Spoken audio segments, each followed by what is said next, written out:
And here with us now, Bradley Bowman, Senior Director of the Foundation for Defense of Democracy's Center on Military and Political Power. Bradley, welcome. So we just heard General Milley there. He also said that nothing that he saw, no intelligence that he saw indicated Afghanistan would fall as quickly as it did in 11 short days. What do you think when you hear that? Thanks for the question and the opportunity to join you. The intelligence was clearly, and this was reported in the open unclassified domain, was that if the U.S. conducted a precipitous withdrawal, that we would see Taliban gains and potentially the fall of the Afghan government within months. So it may be true that he didn't see intelligence to say it would fall in 11 days, but he and more importantly, President Biden, who made the decision, did see intelligence to say that this could be the result.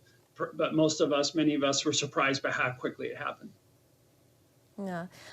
There could be serious political implications here for the Biden administration. But beyond the political fallout here in Washington, the reality for the people living in Afghanistan, the Taliban saying they're going to be more humane, more forward-looking, but all indications, Bradley, really say that's not going to be the case. We're hearing horrific stories.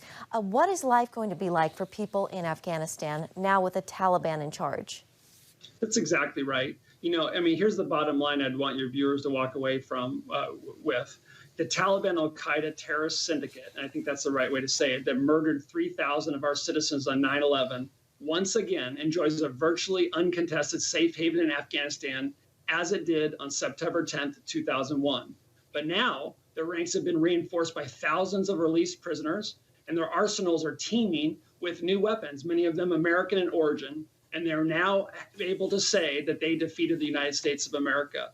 This is going to supercharge terrorist recruitment and radicalization around the world. This is truly a horrible catastrophe, but I do agree with General Milley. We have to focus right now on getting Americans to safety and our vulnerable ally Afghan partners to safety.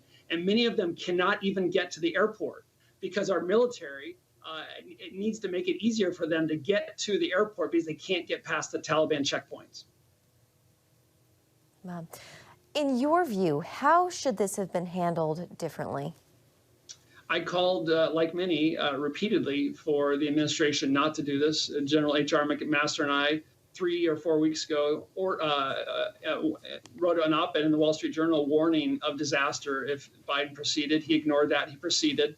He did a timeline-based conditions ignoring withdrawal, just like he advocated for in Iraq in 2011. And here we are. If we had kept a small force there providing close air support, intelligence, surveillance, reconnaissance, logistical support, and modest training, we would have been able to continue to ensure that we did not have an al-Qaeda safe haven in Afghanistan. We would have secured the gains that Afghan women and girls have made. We would have protected the religious and other minorities.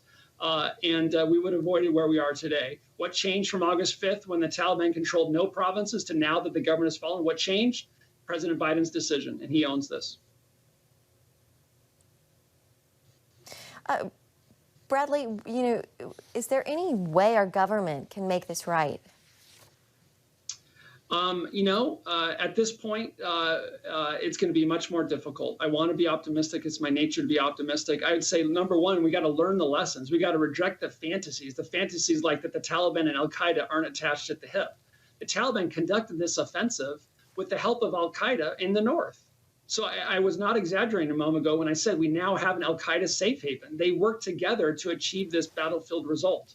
And by the way, they now have an air force. Now it's not F-35s or advanced fighters, but they now have an al-Qaeda Taliban air force with our Black Hawk helicopters and other fixed-wing aircraft that could be used to slaughter minorities or kill those who might want to push back. I would just flag for your viewers that there are some Afghans that are still fighting in the Panjshir Valley who are standing up to this. And so it's not over, but I don't have any illusions about whether the Biden administration is going to want to support them. Yeah. The vice president, too, or maybe former vice president is more right, is now calling on those people to fight back against the Taliban. Bradley Bowman with FDD, it's great to have you on. Thank you so much. Thank you.